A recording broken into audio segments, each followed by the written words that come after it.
What I was going to say is, you know, this sniper is like the poor man's Lina, but it's a question of how poor of a man's Lina this Dwarven sniper is. I feel like it's comparing a Ferrari to a Ferrari with only 2 wheels. But you might get it across the finish line, you know? You might get there. Insania, is he going to be giving up first blood here? He's going to come through the trees, but the shield crash did catch him, so he's going to be slowed down. The LSA, Duraccio is going to land a second one here, and that should be our first blood. They're going to give it over to Quinn for the first blood. Why not? There, and still, it's a ton of damage, and even if he lives, right, it's going to feel pretty bad here. Nice toss back, though. Celery with so many, a lot of charges here, too. And Celery, he's not going to be able to get away. 7 quite higher like than 6 Japston. cap. That's true. That's 7 a good point. direction this tournament. Because if you just have a hero you're very confident with going in the mid game, and even if you get shut down, he'll still get there, then you just feel great. And you get the flame break back with the avalanche as well. Duraccio is in some trouble. Now he does have an LSA, but it may not be up in time. Oh, he's barely getting away. Pops the stick, turns around, finishes offside. Now Insania can't do the damage either. Celery will actually walk away with both the last hits on Duraccio and Celery. They just outplayed one of the best duos in the game. Duraccio, early boots with those launch charges, putting him to good use. And yeah, Jabs, he's having a rough lane up here. I feel for him. Between Primal Beast and Timber is going to get matched here between Pango and Beast. At least in theory, you have a bit more breathing room, especially with this Kunkka. This pick can stop a lot of early aggression. Quinn's got his level 6. They were setting up for it. The disruption into the Rolling Thunder. Hits him once. See if he can hit him a third time here with the shield crash and the swashbuckle. That should be enough damage. The fairy fire cannot save it. Man, Quinn's just been outplaying Nisha in these one-on-ones. Setting the move for Nisha, man. He's just jungling a big camp with this Kunkka at this point in the game. It's not really ideal. It's going to feel even worse if he dies to it, too. Shield crash hits him first. Tried to hit him with the X to stop the Rolling Thunder. Didn't go off in time, and now he is in the perfect position just to get Rolling Thundered over and over and over again. A toss over to the side. Managed to juke the last one. The swashbuckle isn't enough either. So they will survive on Nisha ever so barely. Bodrum doing wonders there because you have all the poison stacks on you. Yeah. Shadow Demon pretty nice versus Kunkka as well, but Nisha dodges that last Rolling Thunder, saves his life, and now Quinn is trying to make up for it. We'll find that little support kill. So once again, Quinn is off to a very fast start here on a lot of these heroes, and he plays a wide variety of them. Even that last game, 12-1. They're going for Nisha again. He's up very far. The shield crash will slow him down a bit here. Now they don't have the Rolling Thunder, so Nisha should be fine, but that was very bold. And now it looks like he's gotten Jabs in an awkward position, trying to teleport to help out, but now he's just going to be chain stunned down. Quinn dominating already. The crash on mid for the runes for the 6 and 8, the tri-lane. You have to be ready for these types of skirmishes because Quinn loves them. This guy, he loves to get the lane matchup. He loves to understand it better, gain an advantage, and then call supports to help him. And this is why, because once you get snowballing, all his heroes are killers. And he just takes over the... Tofu's getting, I'm not going to say unlucky because it's just straight damage, but he has been so close to nabbing some kills, but just falls about 50 damage short every time. Oh, Quinn, mid-swashbuckle, toss away. That's pretty nice. That should be a kill. Yeah, with all of the stuns coming in, they have the damage to finish him off. The living armor's doing a lot, but he doesn't have any mana, so it's not like he could get away either. Celery, it's really interesting because they have a ward on the high ground watching Duraccio farm. They know this Lina is doing this right now, so they are picking their poison, and they're going to say, Ace, you're the bigger threat to the map. We're going to let Lina get her stack, but you are going to pay the price. The TP being used is a nice little bonus for Liquid there, but Danger, my man. Yeah, he certainly was. Batrider, Zai is going to also be flirting with some danger. Here's the Diffusal Blade, just got picked up by Quinn, and his TP is not going to work. Very bold teleport, my friend. Rubik ends up stealing Take Aim. Not quite as good as the living armor that he stole earlier from the Dream Protector. Zion's going to try and help Insania here. It's going to be a close call. Telekinesis before he can get the lasso. Intercepted by Gaming Gladiators. And now they're going to try and grab for more. With the Rolling Thunder, they're going to chase down Nisha here. Level 6 is up on the Dream Protector. He actually doesn't have mana for Overgrowth, though. But just a little tap on his head. Yeah. Say, I know what's up. I know I've won mid versus you like the last 5 times. This tier 1 mid you can play around. You still have your triangle that Mickey's been farming. game looks better than last one because at least you aren't getting routed super early on the map. But again, you're in this position where Zai is behind. Do not leave the trees. Quinn is out of control. And now that tier 1 push comes in, he is doing Lina things, has not died, has the early boots of travel on top of the Maelstrom. So this is the super fast accelerating greedy build. Of course, you can always bots to the beast creeps as well, just creating extra lane pressure. Catching Nisha from the side of the LSA, and then the roar afterwards. Whew, man. Kunkka is supposed to be a tanky hero. He didn't look like it there. Nice use of the purge there from Tofu. Better flame break, though. Bumps him back into Lasso, while at the same time, Insania trying to hold this mid lane. Doesn't work so well for him. Rolling Thunder is going to be able to catch up to Mickey. Jabs, he's going to show up in Overgrowth, but immediately gets resolved. Already have the shard. Through the vision and the unit control. X on Celery can play a lot here. You have a lot of games you can throw. Team's going to try and help out Zai, but he's already taken so much damage, he's not going to be able to Firefly over the cliff. They get a toss back on the Beastmaster. Nisha's here with this full combo. It's gonna, Insania's already dead. Beastmaster's gonna be tanky, and he gets a disruption to save him. So there's no way Liquid could stick around for this. I mean, if you're Bat and Tiny are dead, you have no damage unless Mickey has suddenly found a divine rapier in the jungle. Yeah, and he's forced to use his first BKB charge just to stay alive, and he's still perched up. He still may die here. If they want to dive him underneath tier 2, dead. he is gone. And that was a fight where the creep that Yeah, seriously. Dyrachyo just doesn't even care. That would be the most BM move of all way time. Too BM. There's no way this team's going to do it. They're too wholesome. That's true. But of course, the state of the game, it's, again, where is the damage going to come from here? As Nisha is just gone again, I think. Yeah. He didn't pop the BKB early, and if you don't do that, you're going to just die. Dyrachyo gets his BKB up before the okay, they get the lasso on him, but there's no damage. Like you said, as soon as the sniper is gone or the Bat Rider's gone, all damage goes out the window. And Game and Gladiators have completely run away with this game. This is managed to make it here with a stand-in, which is particularly impressive, but they are showcasing. There are levels to the game here, and Quinn is here, but he got really good intro. They do manage to get an overgrowth on him. He immediately rolls up and managed to get some rolling away. Now he's going to go back for Mickey. Look to stall him. Zai is being perched up. He actually tosses him over to the sniper to try and help poor old Mickey, but it just leads into an LSA. Nisha can't even finish off Quinn at this point. He's going to try and run away with the BKB, but they are done. It's game 2 is over. Game and Gladiators. Mid-Ancient Apparition, the lane is not the issue. The early game's not necessarily the issue. It's you get to that scale point, and how can you land your stun as early no, the early pressure, and it is. They get enough. Insania, I did not think they were going to be able to overpower those heals. Where that can happen. It's how they like to draft. It's how they like to play. Oh, nice block in. Underneath the tower, too. Dyrachyo actually falls. Okay. Getting some early kill action here. This is one of those lanes where it's like, what would you pick to beat safe lane Lina Undying this tournament? Shaker? No, but it's so weird that it works, you know? You haven't played this matchup, you get caught off a little. In the lane, they really suffer. Because what spells do they have to fight you back here? Sure. They have heal. Snowball, level 6, picked up by Quinn. He goes for a bit of an aggressive move onto Nisha, but Nisha is tanking up. Back over to that bottom lane, though. That's where the gang comes in. Does hit a 2-man Maledict. The telekinesis throws him back into the 2 heavy punchers of Team Liquid. Any body blocks? Not quite good enough. Insania couldn't stay in front of him, and there was Nisha to do it, right? Nisha just walked in the trees and threw it bottom. They're not going to know this is coming. Pretty good setup. Should be a kill. Gotta be able to hit bold. Immediately, the stuns go out onto Ace and blow him up. I feel like for the first time, this Liquid support duo is ahead of the gaming one in this early game in terms of levels and network. What is this rotation? Quinn taking the long route up to top lane. Zai, if they hit the shards here, I think he's gonna die. They actually get the snowball range, but the TP's coming in. This is very deep.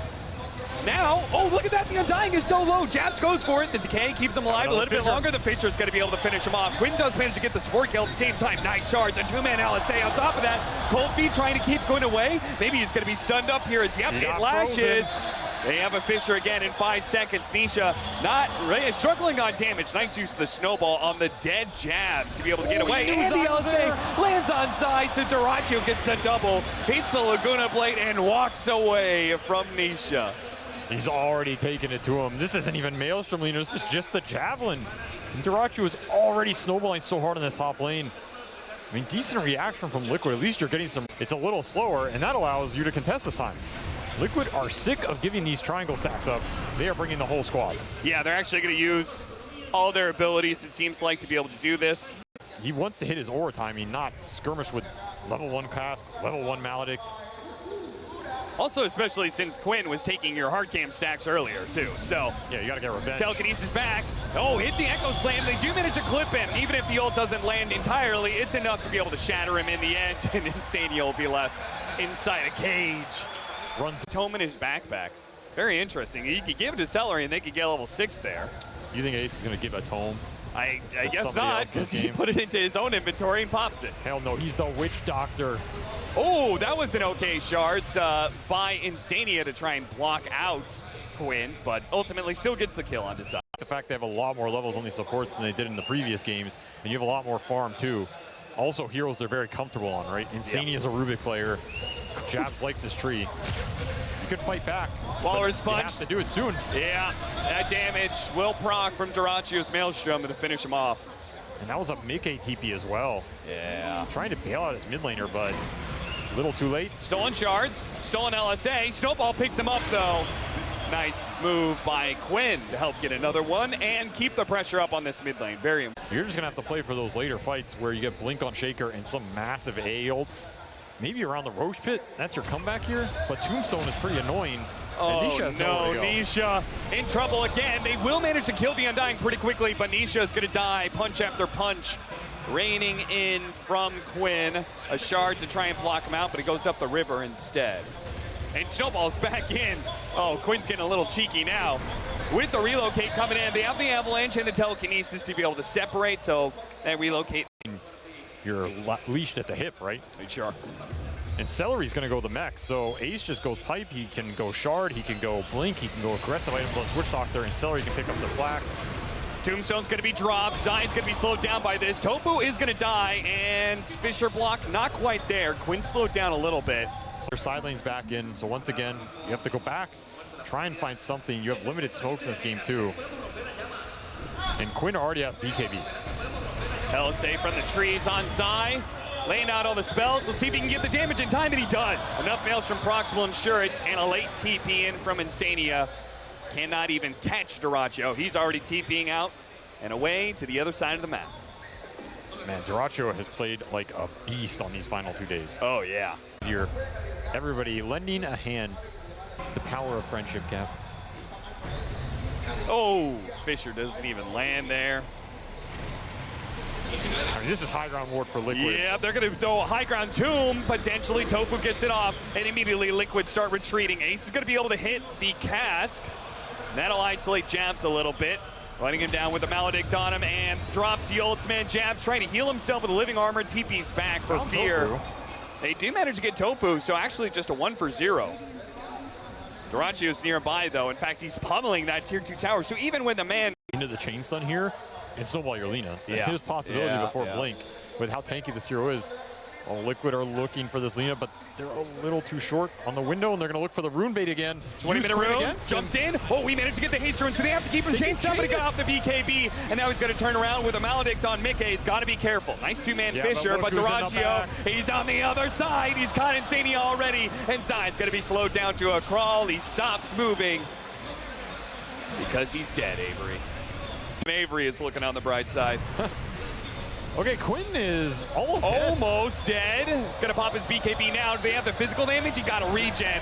Zai, he shows up trying to Fisher block him. Doesn't actually do anything though. Hits him with the second totem, and he actually popped the Echo Save for the extra, but it's done. He's still alive.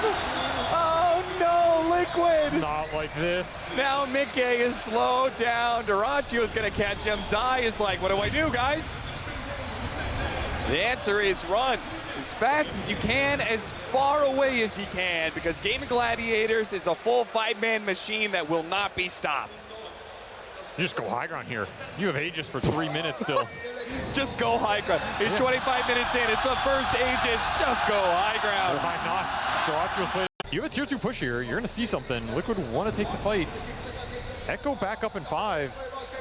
Oh, he's exploring. He's going to LSA, maybe. Oh, they have a ward. Oh, they're going to go for the stun real quickly, dude. Do manage to hit him with one. Is there any follow-up? They've got the avalanche as well, but Dyrachyo is so tanky, man. He still has that Aegis. Right, Nisha from the back line. He's laying out that damage. They see Celery. They stop him. They manage to hit him with the Ice Blast and the Overgrowth, but they can't follow that up, especially not going through the Lina, but they toss him back into the stun. Oh, Liquid playing with a little something now. Ace, he's got to be careful. The relocate. No, it's denied by the Echo.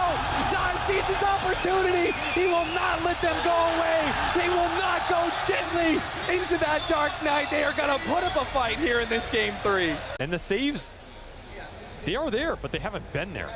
You do have this BKB snowball Oh, save. they see him underneath vision immediately. They're going to make the jump, but the Echo gone. Summoner return. He's just gone. That being said, Dyrachyo is set up for this fight. Overgrowth on the side to be able to stop the relocate in at the same time. They've got the Ice Blast on Celery. Nisha wants to start laying into him. Nisha's going to give up his life, trying to finish off Celery, and he may actually tick out.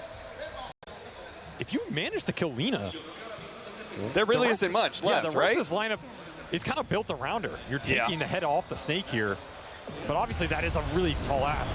Oh, that was a bold move by Dyrachyo. He turned around and went for that fight, but there were so many heroes here instead. Dyrachyo, what was that? The rest of the game, the Gladiators team do manage to get on top of Nisha, though, so it's a 1-for-1 trade-off so far. And they've got a nice little 4-man ball that is not afraid of anything, I think, but Mickey is going to go for it. Toss them 3 together. The Echo Slam on top of them. One dead. Tofu soon to fall as well, but so does Zai. They're still trading out. Tofu managed to heal himself. Quinn goes on top of Insania, tries to push him away with the Psychic, but it's not good enough. Mickey on the run, uses the Ogre Seal Totem to try and get a little distance out, but he isn't going to make it. He doesn't have the BKB. The best he can hope for is a TP up, but the snowball stops him. What looked absolutely beautiful is just not enough. Like, these heroes naturally clump up a bit. Yep. And You add in a tiny toss on top of that, and you can have the dream situation. Zai's going to break the smoke, blinks down, and away. This time, 15 seconds. Insania trying to go for a steal, but is immediately punished by Quinn. Yes. Help, and they need all the help they can get here. 16 to 21, 21,000 net worth lead for Gaming Gladiators at 35 minutes. And Insania, careful there. They see the orbs. Celery. They're going to get a ward on the high ground. They need to start retreating now. The Malice's already landed onto Japs. He's going to be in some trouble. Insania is pretty much stuck. He's dead. The snowball on through everybody. Actually clips Mickey. It finished off Japs as well. Quinn actually goes for a BKB TP out, thinking that he was too far forward. Smart play. He can get back here pretty fast. It's not like the team has to commit, but they're going to commit anyway. Oh, 3-man Fisher stun. That's pretty nice. Echo Sam immediately afterwards does manage to finish off the Undying. Gets Celery a little bit low, but the Glimmer Cape does allow him to start by the Overgrowth on the Lina, and they've got the vision. They've got the damage from the low ground. Nisha's laying into him. The telekinesis is trying to get him away, but the toss, it stops a toss away, and now Ace. Nisha's going kind of ham. Okay. Turning into that ward with the Maledict, managed to get the blink away. Dyrachyo is going to be relocated to the other side, but now Quinn's back into play, and Nisha, without Nisha, there's no damage. They can't deal with Dyrachyo, and Dyrachyo can handle the rest of Liquid without him. Double kill for him, especially with these AoE stuns. It presents an opportunity, perhaps.